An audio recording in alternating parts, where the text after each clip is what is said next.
దేశంలో corona virus కేసులు మళ్లీ ఆందోళనకర స్థాయిలో పెరుగుతున్నాయి.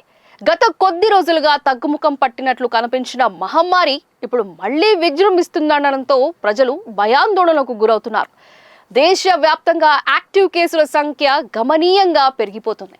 మరణాలు కూడా నమోదవుతున్నాయి. కేంద్ర ఆరోగ్య మంత్రిత్వ శాఖ వెల్లడించిన వివరాల ప్రకారం నిన్నటి వరకు 4,302గా ఉన్న యాక్టివ్ కేసుల సంఖ్య ఈరోజు 4,866కు చేరుకుంది.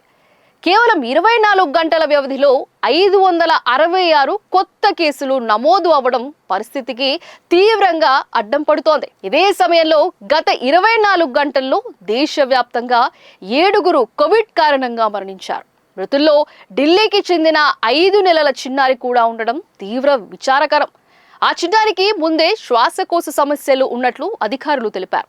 మిగిలిన 6 మృతులు వృద్ధులు కాగా వీరు మధుమేహం, అధిక రక్తపోటు, నిమోనియా వంటి ఇతర అనారోగ్య సమస్యలతో బాధపడుతున్నారని సమాచారం.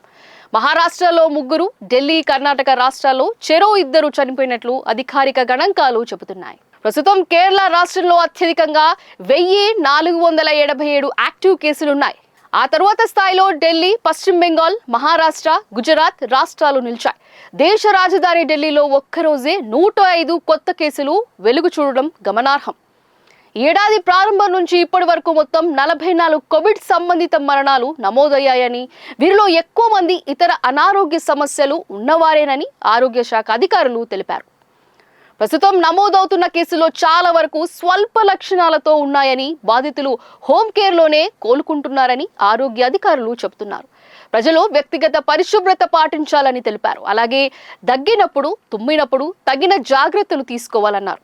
అనారోగ్యంగా ఉన్నప్పుడు రద్దీ ప్రదేశాలకు వెళ్లవద్దని సూచించారు. శ్వాసకోశ సంబంధిత లక్షణాలు కనిపిస్తే పరిస్థితిని గమనిస్తూ లక్షణాలు తీవ్రమైతే వెంటనే వైద్య సహాయం తీసుకోవాలని కోరారు.